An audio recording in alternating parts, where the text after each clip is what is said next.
क्या तुम्हें पता है कि आप सल्लल्लाहु अलैहि वसल्लम अपना रमज़ान कैसे गुजारते थे और उनकी हर रोज़े में रूटीन क्या होती थी?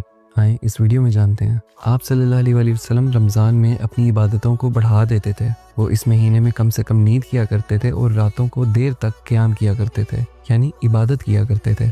यूँ तो आप सल्लल्लाहु अलैहि वसल्लम पूरा साल सदका, खैरात और ज़कात दिया करते थे, लेकिन रमज़ान के महीने में आप सल्लल्लाहु अलैहि वसल्लम सदक़े को, खैरात को और ज़कात को बढ़ा देते थे और साथ ही साथ अपने साथियों को, तमाम सहाबा को ये तलकीन करते थे, ये हिदायत देते थे कि तुम लोग ज़्यादा से ज़्यादा सदका दिया करो, इस महीने में एक दूसरे की मदद किया करो। रमज़ान में आप सल्लल्लाहु अलैहि वसल्लम अपने रोज़े का आगाज़ सहरी से किया करते थे और सहरी में आप सल्लल्लाहु अलैहि वसल्लम खजूर और पानी पिया करते थे। सहरी के बाद आप सल्लल्लाहु अलैहि वसल्लम फ़जर की नमाज़ मस्जिद में अदा करने के लिए जाते थे और फ़जर की नमाज़ के बाद आप सल्लल्लाहु अलैहि वसल्लम अपने दिन के मामूल के काम किया करते थे। लोगों की बातें सुनते थे, लोगों के मसलों को हल करते थे और अपने घर के काम किया करते थे। दिन के वक्त ज़ोहर की नमाज़ के बाद आप सल्लल्लाहु अलैहि वसल्लम थोड़ी देर के लिए सो जाया करते थे।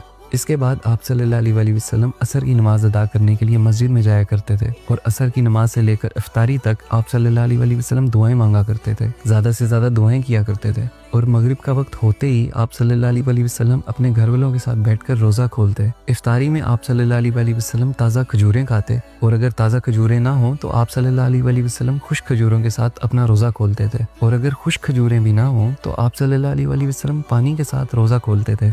इफ्तारी करने के बाद आप सल्लल्लाहु अलैहि वसल्लम मगरिब की नमाज़ पढ़ने मस्जिद में जाते और उसके बाद घर आकर हल्का खाना खाते, थोड़ा खाना खाते। खाना खाने के बाद जब इशा का वक्त होता तो मस्जिद में जाकर इशा की नमाज़ पढ़ते और रात को देर तक इबादत करते, कुरान पढ़ते।